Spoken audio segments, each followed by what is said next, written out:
In 1945, a group of laborers in Egypt unexpectedly unearthed an ancient trove of early Christian teachings that shed light on concepts like manifestation, consciousness, and the idea of oneness. Among their discoveries was a substantial jar containing 13 leather-bound texts, which together comprised 48 distinct works. The majority of these texts are Gnostic, emphasizing salvation through mystical insight. Notably, one of the manuscripts includes the Gospel of Thomas. In Gnostic belief, individuals are perceived as souls encased in physical bodies, and it is only through acquiring true knowledge that one can achieve spiritual ascension. Within this framework, Jesus is viewed as the Redeemer, sent to impart this sacred knowledge and liberate humanity. He entrusted this wisdom to chosen disciples, one of whom was Thomas. Across nearly all spiritual traditions, the journey ultimately leads to similar themes of ascension and enlightenment. Had these teachings been integrated into the contemporary Bible, the message could have been more lucid and centered on the inherent power within each individual. The Gospel of Thomas is not a narrative in the traditional sense. Rather, it consists of roughly 114 sayings attributed to Jesus. The text opens with the declaration that these are the secret teachings spoken by the living Jesus, transcribed by Didymus Judas Thomas. The passage continues to convey a profound truth. Whoever discovers the meaning behind these sayings will never experience death. It encourages seekers not to abandon their pursuit until they achieve understanding, promising that upon discovery they may feel discomfort. But this initial turmoil will eventually lead to wonder and ultimately mastery over the universe. The essence of the teachings is not found in the sayings themselves, but rather in the interpretation of those words. When you uncover the genuine truths, you may find yourself unsettled, as they often contradict much of what you have been taught. As this realization sinks in, it will fill you with wonder, revealing the immense power you possess, the authority to govern your own life and everything within it. You will truly grasp the potential to manifest a paradise here on earth. The Gospel of Thomas, notably absent from the Bible, has sparked various theories regarding its exclusion. Some religious authorities argue that if one were to read it and juxtapose it with the New Testament, the differences would be striking, presenting an entirely different portrayal of Jesus. They suggest that these esoteric teachings, which explore manifestation, consciousness, and oneness, intertwine Jesus' messages with certain philosophical ideas that gained traction over time, but were deemed unnecessary for biblical doctrine. How many of you are familiar with the so-called Lost Gospel of Thomas? This powerful text is thought to contain the authentic words of Jesus, as he guided those around him on harnessing the power of human emotions. If this knowledge was accessible to ancient and indigenous cultures, why is it not part of our collective understanding today? What happened to this wisdom? This is an important question, and the answer lies in the history of our Western traditions, specifically the Judeo-Christian lineage. Once, the understanding of emotions was deeply embedded in our spiritual texts. However, this changed dramatically in the 4th century, specifically in the year 325 AD. During this time, a significant event occurred. Our sacred texts were edited, resulting in the loss of a vast amount of crucial information. Emperor Constantine and the early Christian Church faced the monumental task of deciding what content to preserve and what to omit from the emerging Christian Bible. As a result, we now understand that at least 45 texts were either entirely removed or significantly altered during this editing process. During the editing process, we lost crucial insights that revealed the interconnectedness of all things. We abandoned knowledge that articulated the language of this universal field. Evidence of this lost information is surfacing through discoveries like the Dead Sea Scrolls, the Nag Hammadi Library, and various Coptic texts. These texts illuminate hidden teachings related to manifestation, consciousness, and oneness, such as those explored by Greg Braden regarding Jesus and the law of attraction. We understand that valuable writings attributed to Jesus, have been overlooked in our mainstream sources, yet they resonate with the teachings we do have. This consistency leads us to consider their authenticity. However, when certain sayings appear to diverge from established teachings, they are often dismissed or excluded on grounds of validity, rather than recognizing them as sacred truths meant for all humanity. These truths have historically been withheld from the masses, reserved instead for a select few. Shifting the focus to the belief that everyone possesses the same divine essence as Jesus, rather than viewing this power as an external force to be feared, could have profoundly altered our understanding of existence and the entirety of human history. Our individual differences do not imply separation. Rather, we are manifestations of the same unified consciousness. Here are some key sayings from the Gospel of Thomas, along with their possible interpretations. Take, for instance, verse 3. If those who guide you say, "Look, the kingdom is in the sky," then the birds of the sky will precede you. If they say it is in the sea, then the fish will precede you. Rather, the kingdom is within you and outside of you. When you come to know yourselves, you will become known, and you will realize that you are the sons of the living Father. But if you do not know yourselves, you dwell in poverty, and it is you who are that poverty. This teaching emphasizes the importance of self-awareness and understanding, suggesting that true richness comes from within, and that recognizing our own divine nature is essential to experiencing the fullness of life. The implications of believing that power lies outside oneself are profound. When individuals perceive that authority and dominion rest with external forces, they unwittingly surrender control over their lives to those entities. However, a significant shift occurs when one awakens to the truth of their existence as part of a singular consciousness that permeates all beings. Recognizing that true power originates from within allows individuals to experience life in a more profound and enriched manner. As the teachings emphasize, the kingdom is inside of you and outside of you. Our external realities are a reflection of our inner beliefs and understanding. Failure to recognize this inner truth leads to a form of poverty, an impoverished mindset that manifests in one's life. The belief that external events and people dictate personal circumstances can hinder one's ability to access the richness that is inherently theirs. This truth is illustrated in verse 27, which states, "If you do not fast from the world, you will not find the Father's domain." To discover the depth of one's true self, one must turn away from distractions and disturbances that cloud perception, embracing the innate power within to effect change. In verse 50, we find another layer of insight.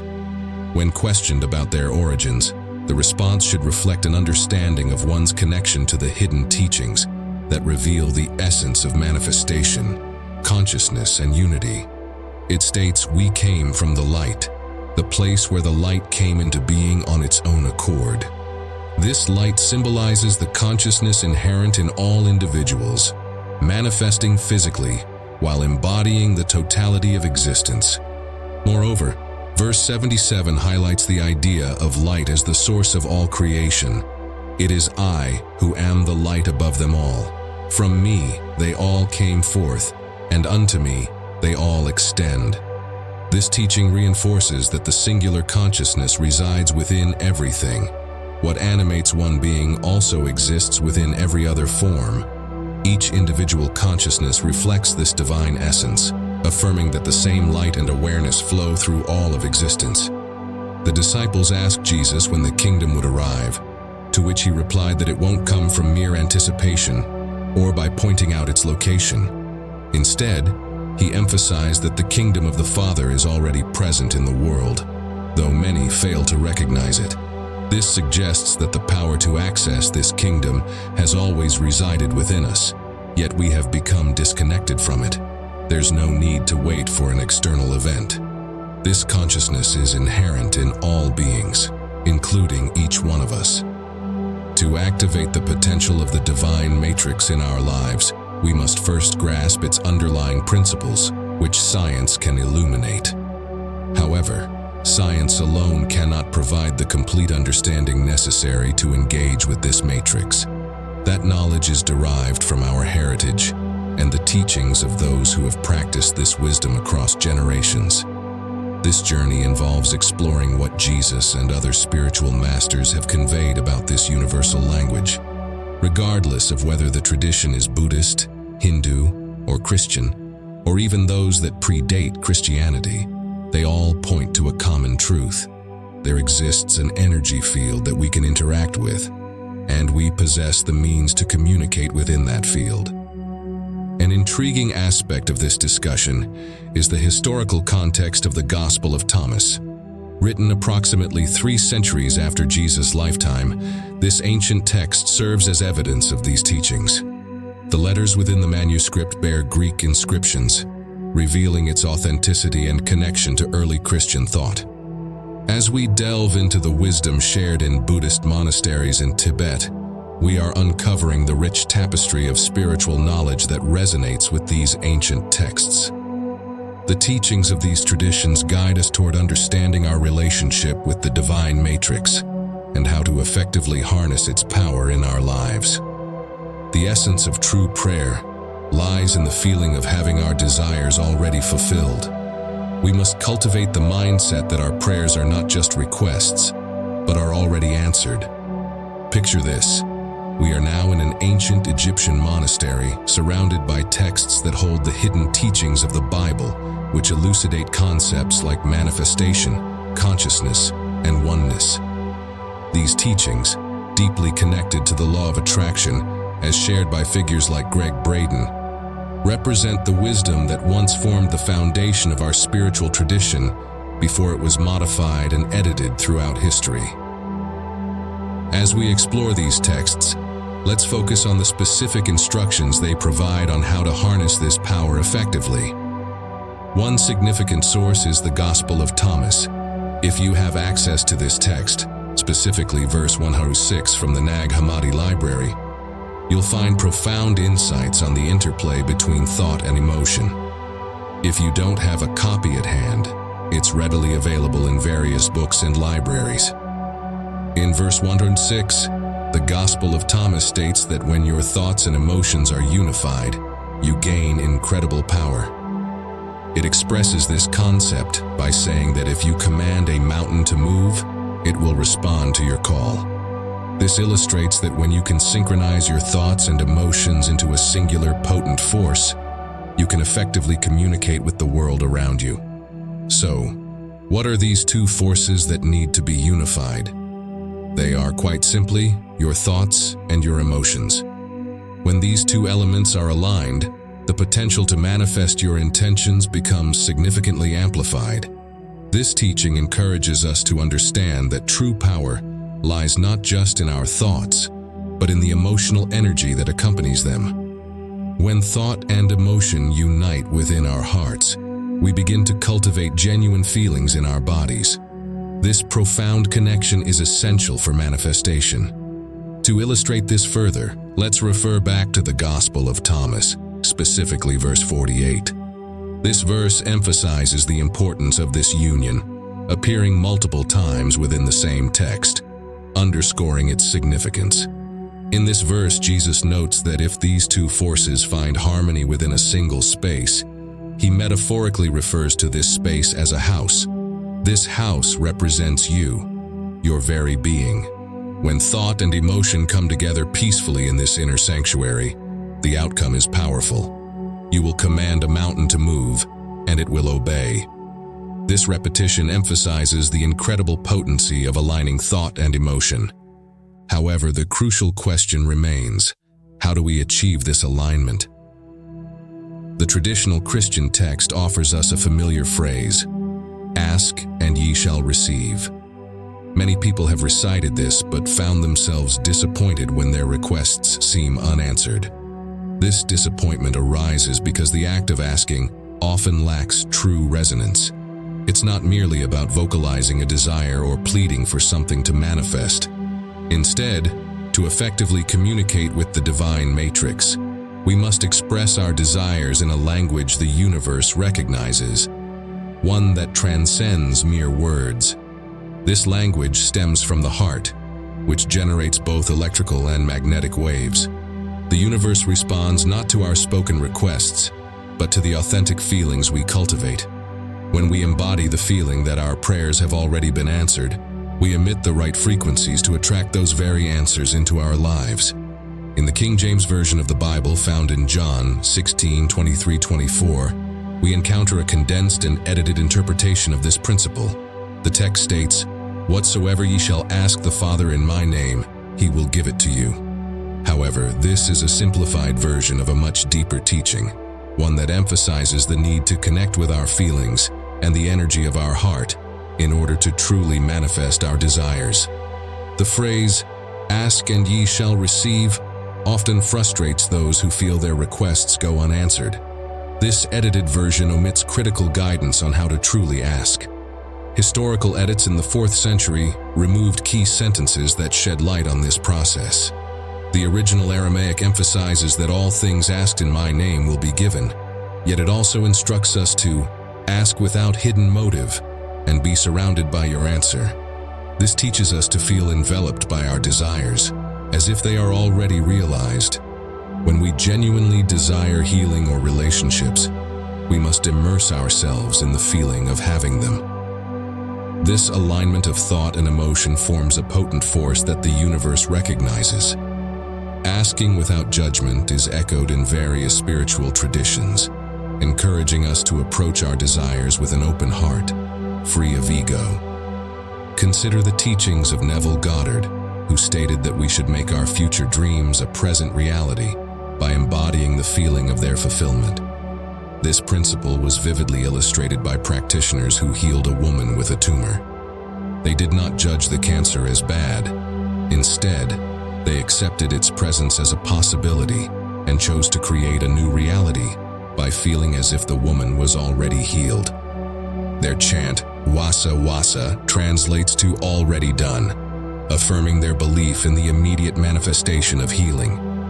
In martial arts, a similar principle applies. When breaking a block, the martial artist focuses not on the impact, but on the outcome beyond the block, feeling as if the action has already succeeded. This metaphor illustrates how we can harness our emotions to manifest our desires. The Gospel of Thomas serves as a reminder of our interconnectedness with the universal consciousness. It liberates us from the illusion of separation, empowering us to replace false self-images with the true knowledge of our inherent power. Understanding these hidden teachings guides us toward a fuller experience of life, where we can actively create our reality through the profound alignment of thought, emotion, and action. As we reflect on these teachings, let us embrace the understanding that we are not victims of circumstance, but co-creators of our destiny. By recognizing our power, we can transform our lives and the world around us. Thank you for joining me on this journey of exploration into the deeper truths of manifestation and consciousness.